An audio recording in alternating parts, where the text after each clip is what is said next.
கமருதீன் தலைமையில அடுத்த வார கேப்டன்சி அருமையா போகுது அப்படின்ற மாதிரி தான் சொல்லணும். ஏன்னா கேப்டன் பதவியை தட்டி தூக்கிட்டாப்ல.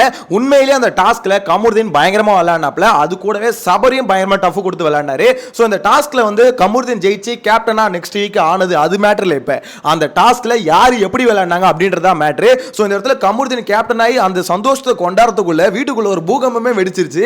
என்னன்னு பாத்தீங்கன்னா எஃப்ஜே போட்டு விக்ரம கிளி கிளி கிளின்னு கிழிச்சிட்டு இருக்கான். ஆனா விக்ரமுக்கு இது வேணும் தான், இது தேவைதான். அதாவது விக்ரம் வந்து பாத்தீங்கன்னா என்னன்னா எல்லாருமே பயங்கரமான ஒரு பிளேயர் அப்படின்ற மாதிரி நம்பி கூட்டு போனாங்க. ஏன்னா கனியும் ஒரு பக்கம் பாத்தீங்கன்னா ஆதிரியும் ரெண்டு பேரும் விக்ரமுக்கு சண்டை போட்டுக்கிட்டாங்க. ஏன்னா விக்ரம் எனக்கு வேணும் அப்படின்ற மாதிரி விக்ரம் வந்து பாத்தீங்கன்னா கனியை சூஸ் பண்ணிட்டாரு. அதுல வந்து பாத்தீங்கன்னா ரெண்டு பேரும் சும்மா இந்த ஃபர்ஸ்ட் பாத்தீங்கன்னா ஆதிரியை தான் விக்ரம கேட்டது, அதுக்கப்புறம் கனி தான், அது நெக்ஸ்ட் தான் கனி கேட்டாங்க. இருந்தாலும் விக்ரம் வந்து பாத்தீங்கன்னா உங்க ரெண்டு பேருக்குள்ள முடிவு பண்ணிவாங்க அப்படின்ற மாதிரி சொன்னா உடனே குழுக்கள் முறையில் பாத்தீங்கன்னா அதுல வந்து கனி வந்ததுனால கனியை வந்து பாத்தீங்கன்னா விக்ரம் சூஸ் பண்ணிட்டாரு. ஸோ இந்த இடத்துல பாத்தீங்கன்னா கிளியரா விக்ரம் வந்து பயங்கரமான டஃப்பான பிளேயர் ரெண்டு பேரும் நம்பிட்டு இருந்தாங்க. அதை நிரூபிக்கணும்ன்றதுக்கோசம் நான் உள்ள இறங்கி களத்துல வந்தா உங்களை ஜெயிக்க வைக்கிறேன் அப்படின்ற மாதிரி பயங்கரமான ஒரு மோட்டிவேஷன்ல வந்தாரு. வந்து என்ன பண்றதுன்னா இஷ்டத்துக்கு எப்படி வேணா ஆடலான்னு பார்த்தீங்கன்னா பயங்கர அக்ரெசிவா ஆட்டாப்ல எஃப்ஜே வச்சு கிளி கிளி கிளின்னு கிளிக்கிறான். அதாவது உத்தம வேஷம் போறான், நடிக்கிறான். பிக் பாஸுக்கு மரியாதை கொடுக்கணும். அதாவது இவ்வளவு நாளா நம்ம சோசியல் மீடியால என்னென்ன கேட்டுட்டு இருந்தோமோ அது எல்லாத்தையும் வச்சு கிளி கிழிச்சிட்டாங்க. நான் மிரண்ட உண்மையிலே டே எஃப்ஜே என்னடா இந்த கிளி கிழிக்கிற அப்படின்ற மாதிரி. இன்னொரு சைடில் விக்ரமால பேசவே முடியல. ஏன்னா விக்ரம் பார்த்தீங்கன்னா எல்லா வாட்டியும் பார்த்தீங்கன்னா அந்த அக்ரெசிவான ஒரு கேம் ஆட்டு உடனே சாரி கேட்பார்ல, அந்த சாரி வந்து உடனே கேட்கறாப்புல. கேட்டோன்னா எஃப்ஜே வந்து அடங்கல.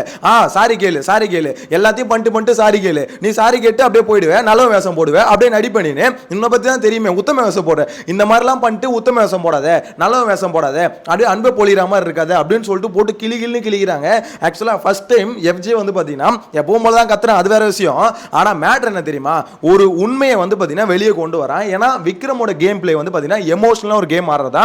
இதுக்கு நடுவில் இந்த சண்டைக்கு நடுவில் அந்த சுபிக்ஷா மேட்டர்ல எடுத்துட்டு வந்துட்டான். அதாவது அந்த சுபிக்ஷா வந்து ஜெயிச்சா பெட்டரா இருக்கும் அப்படின்ற மாதிரி விக்ரம் சில இடத்துல ரெஜிஸ்டர் பண்றாருல. சோ அந்த மாதிரி வந்து ரெஜிஸ்டர் பண்ணப்ப எஃப்ஜேக்கு வந்து பாத்தீங்கன்னா செம கடுப்பாயிடுச்சு. அதாவது யார் இந்த சீசனோட டைட்டில் வினர் அப்படின்னு போது அப்ப சுபிக்ஷா பேரே ஒரு சொல்லல. மத்த டைம் எல்லாம் பாத்தீங்கன்னா ஒப்புக்கு சப்பானுக்கு சும்மா உட்கார்ந்து சும்மா பேசும்போது சுபிக்ஷா வந்து இதுல வந்திருக்கணும், சுபிக்ஷா அதுல வந்திருக்கணும் அப்படின்ற மாதிரி அங்க மட்டும் ஒரு எமோஷனலா கேம் ஆடி மத்தவங்களை தக்க வச்சுக்கிறாப்புற டீம்ல அப்படின்ற மாதிரி. மதியானமே பாத்தீங்கன்னா விக்ரம் மேல எஃப்ஜே சமகான்ல இருந்தான். ஸோ இப்போ இந்த அதாவது அவன் எமோஷனல் கேம் ஆடுறான், விக்ரம் எமோஷனல் கேம் ஆடுறான் அப்படின்ற மாதிரி பார்த்தீங்கன்னா சமகானில் இருந்தான். இப்போ இதுதான் சான்ஸு. இந்த சமயத்தில் விக்ரம் வந்து பார்த்தீங்கன்னா எஃப்ஜேவோட காலை பிடிச்சி பயங்கரமாக இழுத்துட்டாப்ல. அவனுக்கு வலி ஒரு பக்கம் பார்த்தீங்கன்னா பயங்கரம் வலிக்குது போல. ஏன்னா அந்த அளவுக்கு அவரு விக்ரம் வந்து எப்படி வேணா ஆடலாம் அப்படின்ற மாதிரி முடிவு பண்ணிட்டாருங்க. அங்கே ஆதிரை மேலே இருக்காங்க. உண்மையிலே சொல்கிறேன் அது ரொம்ப ரிஸ்க். ஆக்சுவலாக ஆதிரை கையை வைக்கும் போது இந்த இடத்துல ஜாயிண்ட் வந்து திடீர்னு ஏதாவது பிரேக் ஆயிடுச்சு, இல்லை மூஞ்சி வந்து டம்முன்னு அடிச்சு ஏதாவது ஒன்று ஆயிடுச்சு அப்படின்னா என்ன ஆகுது? ஆக்சுவலாக இவ்வளோ மோசமாக வர்றது. அவங்க ஒருத்தவங்க மேலே இருக்காங்க, நீ காலை புளிச்சு வலிச்சுனா இவன் எஃப்ஜே ஒன்றாவாது. அந்த பொண்ணு எப்படி விழுவும் மேல இருந்து? அந்த பொண்ணு அப்படிதான் விழுந்தது. ஆதிரைக்கு எனக்கு தெரிஞ்ச நேரம் சரியில்லை. அன்னைக்கு என்னன்னா விக்ரம் கையிலேருந்து தொப்புன்னு ஊந்துது, இன்னைக்கு என்னன்னா விக்ரம் எஃப்ஜே காலை புளிச்சு தொப்புன்னு விழுது. ஸோ ஏதாவது மூஞ்சில கையில வாங்கின்னு போயிட போறோமா? எனக்கு தெரிஞ்சு இந்த வாரம் வெளியே அனுப்பிடுவாங்க. போறதுக்குள்ள கொஞ்சம் நல்லபடியா போய் சேருவியா? அதை விட்டுட்டு இப்போ வந்து மூஞ்சி முகரை உடச்சிக்கிட்டு எதுக்கு தேவையில்லாத வேலை அப்படின்ற மாதிரி தான் இருக்கு. எனக்கு தெரிஞ்சு ஆதிரை மட்டும் கேப்டன் ஆகிட்டாங்கன்னு வச்சுக்கோங்களேன், வேஸ்ட், பூரா வேஸ்ட். ஏன் சொல்லுங்க, ஆல்ரெடி அந்த 24 மணி நேரம் அந்த ஃபேமிலி வந்து இருக்கலாம்ல, அதுலேயும் பார்த்தீங்கன்னா ஆதிரைக்கு தான் அந்த ஆஃபர் கொடுத்துருக்காங்க. ஸோ அதுவுமே வேஸ்ட் ஆக போகுது. ஏன்னா வீக்கெண்டில் தூக்கிட்டாங்கன்னா அதுவும் வேஸ்ட், இதில் கேப்டனும் ஆயிருந்தாங்கன்னா அதுவும் வேஸ்ட் ஆயிருக்கும். ஆனால் கமருதீன் உண்மையிலே நல்லா ஆனாங்க. அந்த இடத்துல கமருதீன் வந்து அக்ரெசிவா ஆடணும்னு நினச்சிருந்தா கனியை 2 அடியில் அடிச்சு நாக் அவுட் பண்ணிட்டு அவன் போய் பலூனை உடச்சிருக்கலாம். ஆனால் அவன் எந்த அளவுக்கு பார்த்து ஆட முடியுமோ அந்த அளவுக்கு பார்த்து ஆனால் ஒரு சில இடத்துல கனிக்கு அடிப்படுது இல்லைன்னு நான் சொல்ல. ஆனால் விஷயம் இங்கே என்னன்னா அவ்வளோதான், அவன் அவ்வளோ கேராக ஆடினான். ஆக்சுவலாக கமருதீன் வந்து விக்ரம் மாதிரி அக்ரெசிவாக ஆடணும்னு நினச்சிருந்தா ஆடி இருக்க முடியும். ஆனால் அந்த மாதிரி அவன் பண்ணலை. அந்த விஷயத்தில் நம்ம கமருதீன் இங்கே பாராட்டி ஆகணும். ஏன்னா கனி வந்து பார்த்தீங்கன்னா சிங்கிளாக சுற்றிட்டு இருந்தாங்க. அசால்ட்டாக பிடிச்சி மடக்கி பலூனை போட்டு மிதிச்சிருக்கலாம். பலூன் கூட சேர்த்து கனியை 2 மிதிச்சிருக்கலாம். இருந்தாலும் அவன் அதை பண்ணல. மேபி அவன் வந்து பாத்தீங்கன்னா அந்த ஒரு எப்படி சொல்றது அடிபடுற போது அப்படின்ற ஒரு இது அவனுக்கு இரு கன்சென்ட் இருக்கிறதுனால அதை அப்படி ஆனா அப்படின்ற மாதிரி சொல்ல தோணுது. இன்னொன்னு விக்ரம் ஆக்சுவலா ரூல்ஸ் வந்து பாத்தீங்கன்னா இவரு வந்து மாத்தி, அதாவது இவரு ஒரு ரூல்ஸ் வந்து பாத்தீங்கன்னா பண்ணிட்டாரு, பிரேக் பண்ணிட்டாரு. என்னன்னா ஆதிரியோட பலூனை விக்ரம் வந்து சப்போர்ட்டரா இருந்துட்டு நீ போய் அந்த பலூனை உடைக்க கூடாது. ஆக்சுவலா நான் லைவ்ல பார்த்துட்டு இருக்கேன், போய் வாண்டடா ஒரு பலூனை உடைச்சிட்டாப்ல, எங்க கான்சியஸா நான் எங்க உடைக்க போறேன் அப்படின்னு மாத்தி பேசுறாப்ல. யோ விக்ரமே நடிப்பு அரக்கையா, சாண்ட்ரா நடிப்பு அரக்கினா இவன் நடிப்பு அரக்கன் அப்படின்ற அப்படின்ற மாதிரி தான் சொல்ல தோணுது. அந்த இடத்துல போய் அந்த ஆதிரியோட பலூனை உடைச்சது விக்ரம் வாண்டடா. அதாவது கிட்டத்தட்ட ஒரு எப்படி சொல்றது, ஒரு 2-3 அடி கேப் இருக்குது. இவன் தான் ஓடி போயிட்டு அந்த பலூனை உடைக்கிறான். கேட்டா அந்த கூட்டத்தில் வந்து எப்படி உடைச்சதுன்னே தெரியல அப்படின்னு. டேய் விக்ரம் என்னடா இப்படி புழுவுற அப்படின்ற மாதிரி தான் இருக்கு. சாரி கேட்கறது வந்து பார்த்தீங்கன்னா அந்த இதுக்குள்ள நடந்துருச்சு, எல்லாம் நடந்துருச்சு, அது வரைக்கும் எதுவும் சாரி கேட்கல. ஆக்சுவலாக எஃப்ஜே வந்து இங்கே கழுவி ஊத்துறான், கிளிக்கிறான், மானங்கிட்ட கேள்வி கேட்குறான். அவன் என்ன கேள்வி கேட்கலன்னே தெரியல, அந்த அளவு போட்டு பிரின்னு பிரிக்கிறான். பிரிச்சதுக்கு அப்புறம் தான் விக்கல்ஸுக்கு வந்து ஐயோ கேஸ் வாங்க போடுறான். நம்ம இதில் வேற ஆதிரை கிட்ட சொல்றாரு, ஆதிரை நான் செஞ்ச தப்பு தான்.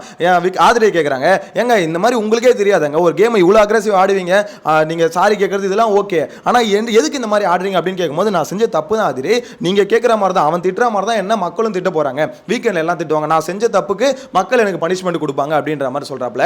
ஆக்சுவலா மத்தவங்க பண்ண தப்புக்கு மட்டும் இவங்களே பனிஷ்மெண்ட் கொடுப்பாங்களாம், கழுவி ஊத்துவாங்களாம். இவர் செஞ்ச தப்புக்கு மக்கள் பனிஷ்மெண்ட் கொடுப்பாங்க அப்படின்ற மாதிரி சொல்றாரு. உங்களுக்கு ஏன் சார் கொடுக்க போறாங்க, வீக்கெண்ட்ல வருவாரு யார் விஜய் சேதுபதினு ஒரு மனுஷன் வருவாரு. விக்கல்ஸ் நீங்க ஒன்னும் அவ்வளவு அக்ரெசிவா இல்லையா, எஃப்ஜே எதுக்கு நீ இந்த மாதிரி கேட்கற, சார் என் கால் வலிக்குது சார், கால் வலிக்குதுன்னா மருந்து போடு, அதை விட்டுட்டு விக்ரம் எப்படி நீ கேள்வி கேட்ப, ஏன்டா விக்ரம் எப்படா கேள்வி கேட்ப, அவன் தாண்டா இங்க டைட்டில் வின்னர்னு நாங்க சொல்லின்னு சுத்துறோம், இல்ல அவனை வந்து நீ போட்டு பொழக்கிறியா, அவனை எக்ஸ்போஸ் பண்றியா நீனு.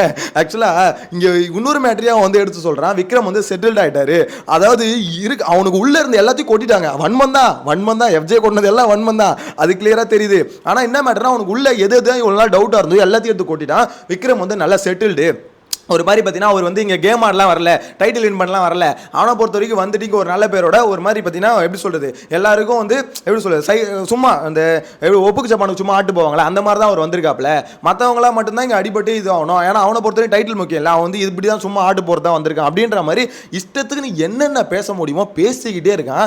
நான் ஒரு செகண்ட் பார்க்குறேன், விக்ரம் கொஞ்சம் பார்க்குறேன், இவன் என்ன யோசிக்கிறான், விக்ரம் வந்து பார்த்தீங்கன்னா அப்படியே கீழே குனிஞ்சு ஒரு மாதிரி கண்ணில் கையை வச்சிட்டாப்புல. நான் அப்பயே நினச்சேன், ஆஹா அடுத்து பர்ஃபார்மன்ஸ் ஆரம்பிச்சிருவான், கண்டிப்பா இவன் ஆரம்பிக்க போறான் அப்படின்ற மாதிரி நினைச்சேன். டக்குன்னு எந்திரிச்சு ஆதிரை நான் வந்து சாரி ஆதிரை நான் பண்ணது தப்பு தான் அப்படின்ற மாதிரி சாரி கேட்டாப்ல. ஏன்னா விக்ரமோட ஸ்ட்ராட்டஜி இது, என்ன வேணா பண்ணிட்டு கடைசியில் சார் நான் வந்து சாரி கேட்டேன் சார், விஜய் சேதுபதி கேட்பாரு, அவர் சாரி கேட்கலையா அப்படின்னா சார் சாரி கேட்டேன் சார், அவர் தான் சாரி கேட்டார் எஃப்ஜே, அப்புறம் என்ன அப்படின்னு. அப்போ சாரி கேட்டா அவனுக்கு காலில் வலி இருக்குல்ல சார், அந்த வலிக்கு 4 வார்த்தை கேட்க தான் சார் செய்வான், அது வந்து கேட்க தான் சார் பண்ணணும், அது வந்து கேட்கக்கூடாதுலாம் நீங்கள் சொல்லக்கூடாது சார். எனக்கு கண்டிப்பாக விஜய் சேதுபதி எனக்கு தெரிஞ்சு முட்டு கொடுப்பாருன்னு தோணுது. ஏன்னா எஃப்ஜேவும் பார்த்தீங்கன்னா நிறுத்த மாட்டான், போட்டு கிழிச்சிட்டு இருக்கான். ஸோ இந்த இடத்துல எல்லாம் வந்து சொல்கிறாங்க, டேய் நீ கேட்கறது கரெக்டு, வார்த்தையை விடாதரான்றான். அவன் எதுவும் கெட்ட வார்த்தை அந்த மாதிரி எதுவும் இல்லை, பட் அவன் கேட்குற வார்த்தைகளுக்கு எல்லாம் மீனிங் இருக்குது. அவன் வந்து பார்த்தீங்கன்னா நடிக்கிறான், அவன் வந்து இங்கே வந்து பிக் பாஸுக்கு மரியாதை கொடு, அதுக்கு மரியாதை கொடு, எல்லாமே பார்த்தீங்கன்னா அப்படியே இவர் மட்டும் தான் பிக் பாஸை மதிக்கிற மாதிரி பேசுவார்ல. இப்போ என்ன பண்ணாரு அவர், எதுக்கு போய் அந்த பலூனை உடைச்சாப்ல, அங்கே ரூல்ஸ் வந்து சப்போர்ட்டர்ஸ் வந்து பலூனை உடைக்கூடாதுன்னு, அப்புறம் எதுக்கு போய் மிதிச்சாரு. விக்ரம் என்ன தெரியுமா டக்குன்னு ஒரு பதில் சொல்லிடுறாரு, நான் கான்சியஸாக அதை பண்ணலப்பா அப்படின்ற. அப்போ இப்போ மற்றவங்க ஒரு தப்பு பண்ணால் மட்டும் அது எப்படி நீ தான் போய் உடைக்கிற, கான்சியஸாக எப்படி பண்ணாமல் உடைப்ப அப்படின்ற மாதிரி விக்ரம் இந்த கேள்வி கேட்பாப்ல. விக்ரம் ஒரு தப்பு பண்ணால் மட்டும் கான்சியஸா பண்ணலப்பா அப்படின்ற ஒரு வார்த்தையை சொன்னா டக்குன்னு முடிஞ்சுது. என்னையா நடக்குது இங்க அப்படின்ற மாதிரி தான் இருக்கு. எனக்கு தெரிஞ்ச இந்த கேப்டன்சி டாஸ்க் வந்து பாத்தீங்கன்னா ரொம்ப டஃப்பான டாஸ்க் தான் இல்லைன்னு சொல்ல, ஆனா அந்த டாஸ்க்ல இவ்வளோ அக்ரெசிவா ஆடி இருக்க வேணாம். ஏன்னா அந்த எப்படி சொல்ல ஷோல்டர் மேலே ஏறி உட்காரலான்றது ஒரு இது ஸ்ட்ராட்டஜி தான் இல்லைன்னு சொல்ல, அவங்கள பிடிச்சி வலிக்கலாம், அதாவது ஆதிரியை பிடிச்சி ஒரு வலிச்சிருக்கலாம், ஆதிரை கீழே இறங்க சொல்லி ஆதிரியை வலிச்சிருக்கலாம். ஆனா இங்க எஃப்ஜேவோட காலை எடுத்தா கண்டிப்பாக ஏதாவது விபரீதமாக ஏதாவது நடக்கதான் செய்யும். அந்த பொண்ணுக்கு ஏதோ லக் இருக்குது, லக்கில் தப்பிச்சு ஓடிட்டு இருக்குது. ஏங்க அதுவே ஆல்ரெடி இப்படி இருக்குங்க, பசங்க வந்து எலும்பு ஏதாவது முறிய போகுது. விக்ரமே கொஞ்சம் பார்த்து பண்ணியா, நீ எதுக்கு இந்த மாதிரி பண்ணுறேன்னு தெரியல. ஒருவேளை கனி வந்து நம்மளை நம்பிட்டாங்க, கனியை எப்படியாவது காப்பாற்றியே ஆகணும் அப்படின்னு நினச்சிட்டாப்ல, அதுக்கு தான் ஊமை குத்துறான் வாங்க அப்படின்ற மாதிரி தான் சொல்ல தோணுது. எனக்கு தெரிஞ்சு விக்ரம் வந்து பார்த்தீங்கன்னா என்ன மேட்டர்னா, அவரை பொறுத்த வரைக்கும் ஒரு இமேஜ் ஒன்று மெயின்டைன் பண்ணிட்டு இருக்காருல்ல, அந்த இமேஜை சில பேர் வந்து பார்த்தீங்கன்னா உடனே உடைக்கணும்னு நினைக்கிறாங்க. அதில் இப்போ எஃப்ஜே முக்கியமான ஆளாக இருக்கான், பயங்கரமாக எக்ஸ்போஸ் பண்ணுறான். ஸோ இதை பற்றி உங்களோட கருத்தை கமெண்ட்டில் மென்ஷன் பண்ணுங்கள். நெக்ஸ்ட் டே மீட் பண்ணலாம். Bye by.